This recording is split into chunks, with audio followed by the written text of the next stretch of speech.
পাহাড়ি গ্রামের মানুষের সবচেয়ে বড় গুণ তাদের অতিথি পরায়ণতা। তারা যতটা সহজ সরল ততটাই অতিথি বৎসল। কোনো অপরিচিত মানুষ যদি গ্রামে আসে তবে তাকে ঘরে নিয়ে গিয়ে চা, রুটি আর পনির খাওয়ানো যেন এক স্বাভাবিক নিয়ম।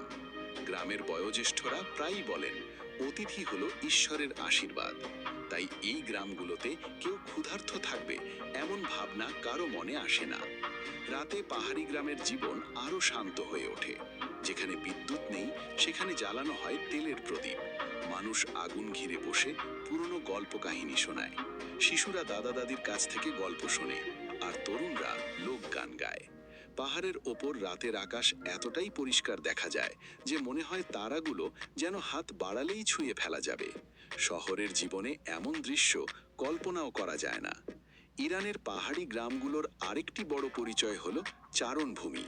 ভোরবেলা যখন সূর্য পাহাড়ের চূড়া থেকে উঁকি দেয়, তখন গ্রামের পুরুষ আর তরুণরা গবাদি পশুর পাল নিয়ে বেরিয়ে পড়ে চারণভূমির দিকে। গরু, ভেড়া আর ছাগল এই গ্রামের জীবিকা ব্যবস্থার মূল ভিত্তি। চারণভূমির দৃশ্য সত্যিই বিস্ময়কর।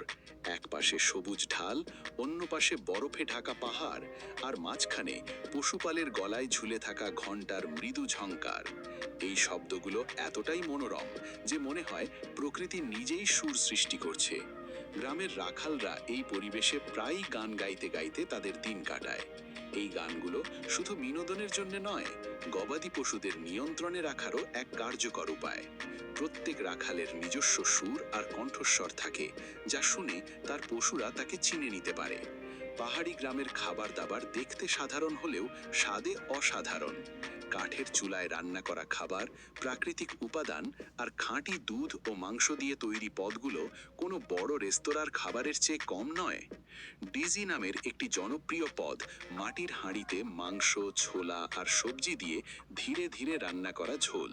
রুটি সঙ্গে পনির, আখরোট আর সবুজ শাকসবজি, এটাই এখানে সবচেয়ে সাধারণ নাস্তা। পাহাড়ি এলাকায় কাঠকয়লার আগুনে কাবাব তৈরি করা হয়। শুকনো ফল যেমন আখরোট, বাদাম, কিশমিশ আর ডুমুর প্রায় প্রতিটি বাড়িতেই পাওয়া যায়। এখানকার নারীরা মশলা আর দই ব্যবহার করে খাবারে বিশেষ স্বাদ এনে দেন।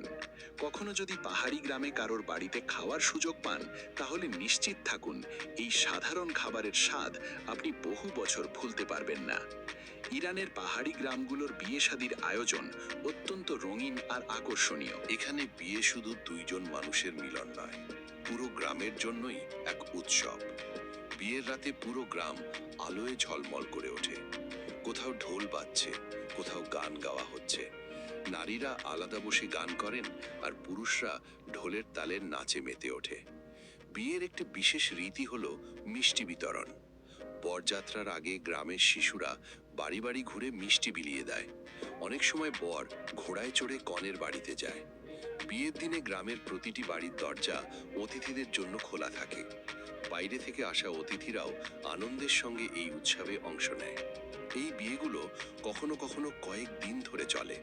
অনেক সময় গ্রামের মানুষ পালা করে রান্না করে, যাতে সবাইকে যথাযথভাবে আপ্যায়ন করা যায়। ইরানের পাহাড়ি গ্রামগুলো শুধু প্রাকৃতিক সৌন্দর্যের জন্যই নয়, তাদের গল্প আর বিশ্বাসের জন্যও পরিচিত। কিছু গ্রামে মানুষ বিশ্বাস করে পাহাড়ের চূড়ায় জিন বা পরিজের বাস। কোথাও কোথাও পুরনো গাছকে পবিত্র মনে করা হয়, আর মানুষ সেই গাছের নিচে দাঁড়িয়ে প্রার্থনা করে।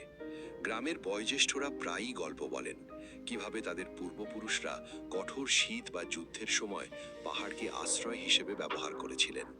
রাতে যখন সবাই আগুন ঘিরে বসে আর এই গল্পগুলো শোনা যায়, তখন পরিবেশে এক রহস্যময় আবহ ছড়িয়ে পড়ে।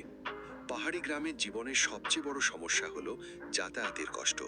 অনেক গ্রামেই আজও জিপ বা বাস পৌঁছাতে পারে না। মানুষকে ঘন্টার পর ঘন্টা হেঁটে উপত্যকার অন্য প্রান্তে যেতে হয়।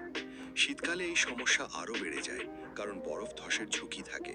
অনেক সময় অসুস্থ মানুষকে চিকিৎসার জন্য গ্রামের বাইরে নিয়ে যাওয়াই অসম্ভব হয়ে পড়ে।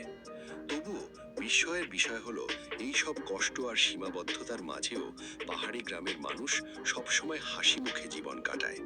বসন্তের আগমনে যখন বরফ গলে যায় আর পাহাড় সবুজে ভরে ওঠে, তখন পাহাড়ি গ্রামগুলোতে শুরু হয় উৎসব আর মেলা।